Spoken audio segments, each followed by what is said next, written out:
Hey, what's up guys? Super Kala Aaron here. Today I'm going to be touching on a topic that is very interesting. What is it? Leasehold versus freehold. If you have ever thought of buying a private property, you have always asked yourself, which one is better? Leasehold or freehold? Well, I'll be breaking it down for you today so that you'll better understand which one suits your purpose and your needs. So let's start with the basics. Leasehold, basically there is a fixed number of years that you can hold the property.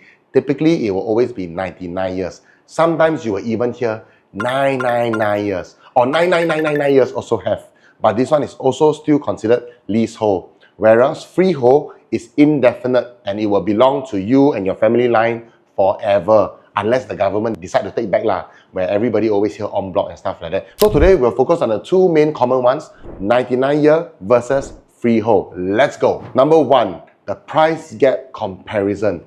Basically, as a 99-year leasehold and a freehold, when you put them side by side in the same location, typically it's always about 20 to 30% in price difference. For example, if a particular property is priced for leasehold at 2,500 PSF, the property that's located in the same area and has a freehold tenure is usually probably priced at about 3,000 PSF. This means there is a price gap of 500 PSF. There is a significant difference in the price, especially if you are tight on the budget. So take note of that. Number two, appreciation versus depreciation. When you take a leasehold property versus a freehold property, when you compare them side by side, generally, the freehold property will hold its value better than the leasehold property. Why? Because the leasehold property has a decaying lease, whereas for the freehold property has an unlimited number of years left for the property. This way, when buyers come and look at the freehold property, they'll know that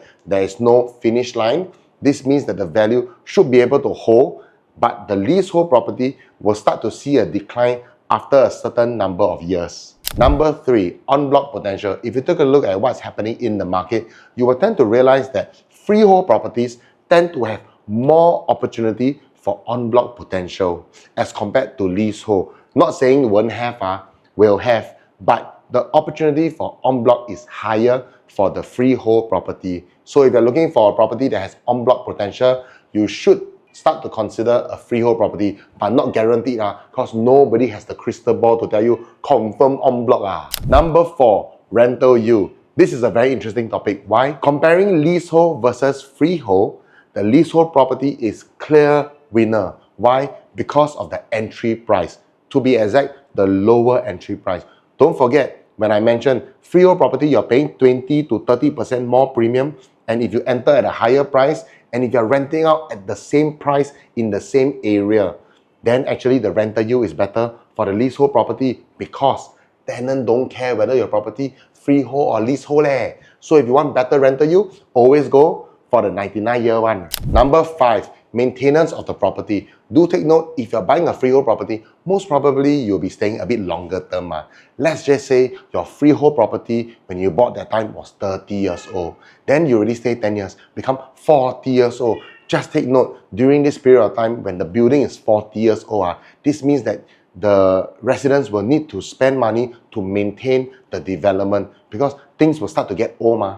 At least the painting also need to be redone. So don't be surprised that your MCST fee, your maintenance fee, your sinking fund will be slightly higher. So my last point, which one should you buy? You say leasehold or freehold? Wow, also headache, right? Well, the answer is it depends on your purpose and your needs. If you're looking for a property to hold its value on a longer term, I will advise you to buy a freehold property. But if you're a property investor and tell me, Aaron, I want to sell the property in 3 years and flip, I will advise you to buy the leasehold property. So for leasehold property, basically people always buy on a shorter term because of the decaying lease, which means that there's more transactions in the shorter term.